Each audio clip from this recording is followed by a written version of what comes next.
The New South Wales Healthcare Complaints Commission has compiled a damning report after examining Australia's most prominent anti-vaccination group, the Australian Vaccination Network. The Commission accuses the AVN of providing inaccurate and misleading information and selectively quoting research out of context to argue against vaccination. It's also noted accusations that the AVN harassed the parents of a child who died of whooping cough last year after they'd advocated the importance of childhood vaccination. The report's likely to go public within the next 2 weeks.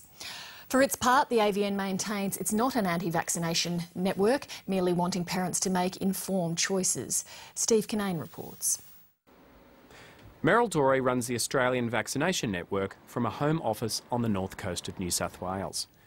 The AVN provides anti-vaccination information through their website, their magazine and seminars.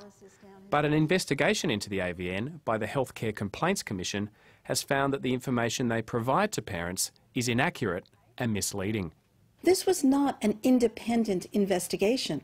This was an investigation by an organisation that set out to support government policy which is pro-vaccination. We do not agree that the HCCC has any jurisdiction over us, and we have been telling this from the very beginning, and we are seeking legal advice on this issue. I think they're a bunch of ratbags. I mean, reason and science just not break through. They're not interested in the reality. They're interested in conspiracy theories and junk science.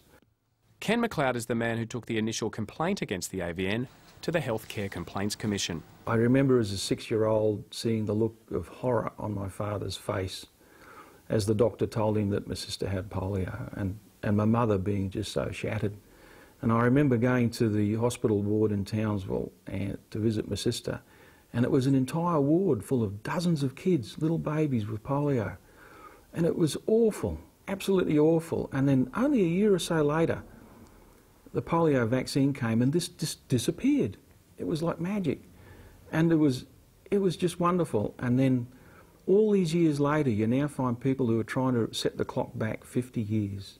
And I thought, someone's got to do something. More and more people rely on the internet for healthcare information. If you Google vaccination, the Australian Vaccination Network comes up second on the list of sites. But nowhere on their website do they declare they are an anti-vaccination organisation. Our position is to provide information that balances the information that parents get from their doctors and from the government. We have never said that we provide both sides of the story. We don't.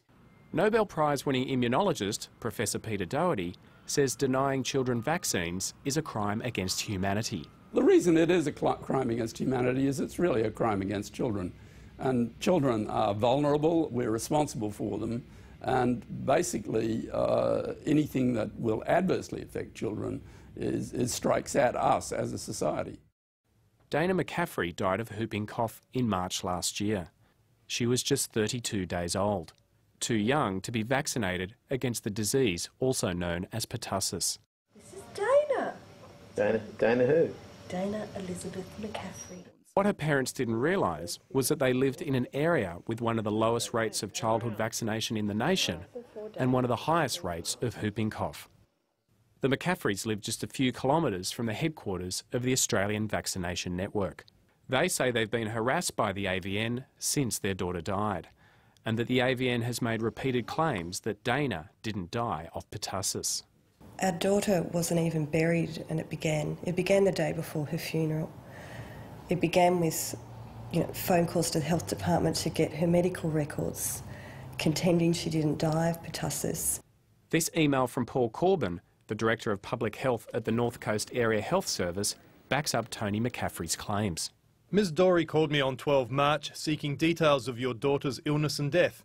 Ms Dorey contended that I had misled the public in attributing your daughter's death to pertussis. I never said any of that. All I asked was... That's what he says. Well, I'm sorry, that's not true. That is not true. All I said was, how was the diagnosis made? If it was a quick test, do you know that it's a real test and that the result is real? Was it really whooping cough? Meryl Dorey says repeatedly that Dana McCaffrey supposedly died of pertussis.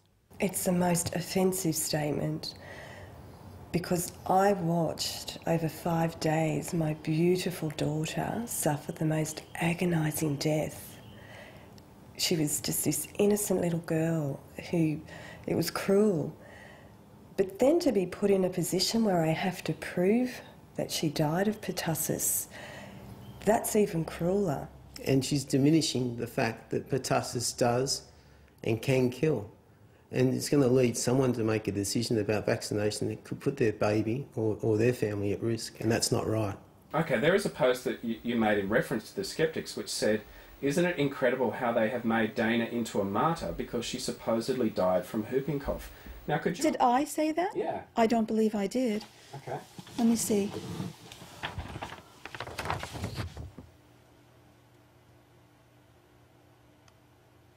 But ignore all of the children and adults who have died after vaccination. Yeah, but you still said that. I did say that, and I still think that a death is a death. Could you imagine reading that if your daughter had died of whooping cough?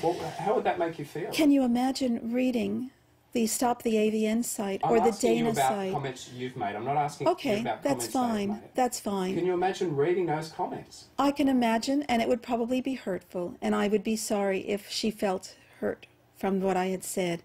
But from my point of view, all children are important. All deaths are important. The McCaffreys have made their own complaint to the HCCC about the AVN. They have continued to advocate publicly for vaccination and say the AVN continues to publish false and hurtful comments about them, like this Facebook post by an AVN representative. One day I hope the parents of this baby tell the whole story and are able to see how they've been used by a group of ruthless scumbags with ulterior motives. Then maybe they'll be able to honour their child's life with truth. To suggest that we're being used by a group of people, that we're not honouring our daughter's life with the truth, is just reprehensible. They're terrible people. The AVN has been given 14 days to comply with the HCCC's findings and place a statement on their website telling consumers they provide anti-vaccination information and that this information should not be read as medical advice. Steve Kinane, Late Line.